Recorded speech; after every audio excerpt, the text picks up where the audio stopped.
I love the process of writing. I love visiting places and exploring new things and thinking about design, the city, thinking about how it could be better, engaging with the public, and then getting to write about that. My name is Mark Lamster. I'm the architecture critic of the Dallas Morning News, and I also teach at the University of Texas at Arlington.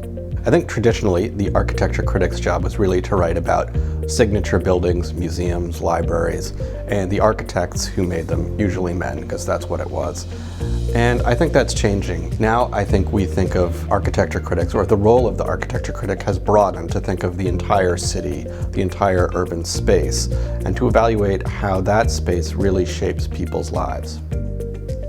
I think there's a lot more for a critic to cover than just buildings.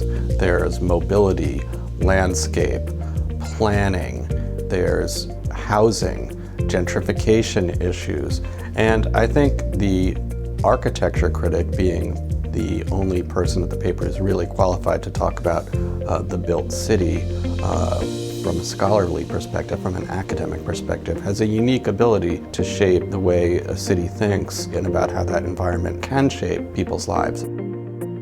During my fellowship, I took Jim Stockard's class in housing. I thought it was important for me, as I expand what I do as a critic into more urban issues, to get a little more academic grounding in some of those policy issues, and that was a really inspiring course to me. One of the things that I wanted to do here, in addition to academic study, was to expand in my artistic practice. And this led to one project in particular, which is a photographic exploration of Deer Island.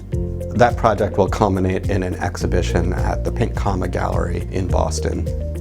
During the Loeb spring trip to Sao Paulo, it was really exciting to explore the amazing architecture of Sao Paulo and Brazil, especially their brutalist architecture. I had an opportunity to meet Paulo Mendes de Rocha and see some of his work and other work there, especially Lina Bobardi. That was really inspiring to see.